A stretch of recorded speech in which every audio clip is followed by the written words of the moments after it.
Nga dita e sotme në territorin e Shkupit, Kumanovës dhe Tetovës, si dhe në korridoret 8 dhe 10, ka filluar zyrtarisht zbatimi i sistemit për sanksionimin automatik të shkeljeve rrugore, i njohur si Safe City. Në fazën e parë, ky sistem inteligjent do të detektojë 4 shkelje kryesore: tekalimi i shpejtësisë së lejuar, kalimi në dritën e kuqe të semaforit, parkimi pa rregullt, drejtimi i automjetit me regjistrim të skaduar, leje qarkullimi e pavlefshme. Ministri i Punëve të Brendshme Pançe Toshkovski sqaroi se ky projekt synon rritjen e sigurisë dhe reduktimin e aksidenteve fatale. Për shkelësit e shpejtësisë është vendosur pak tolerancë.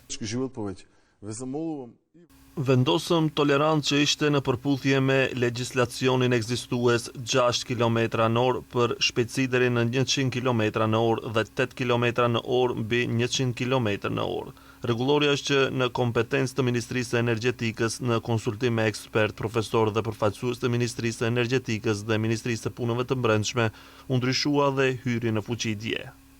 Kryeministri Hristian Mickoski deklaroi se në ditën e parë të fillimit të gjobitjeve përmes sistemit Safe City nuk janë evidentuar ankesa nga qytetarët dhe se është në komunikim të vazhdueshëm me Ministrin e Punëve të Brendshme. Ai sqaroi se qeveria dhe Ministria e Punëve të Brendshme kanë vendosur që në fillim të rrisin pragun e tolerancës, me qëllim që qytetarët të mësohen gradualisht me sistemin e ri dhe të mos gjobiten menjëherë. Sipas tij, aktualisht pragu i tolerancës është 15%. Që është mbi standardin europian prej 10%, por paralajmëroi se me kalimin e kohës do t'i kthehen atyre pragjeve europiane.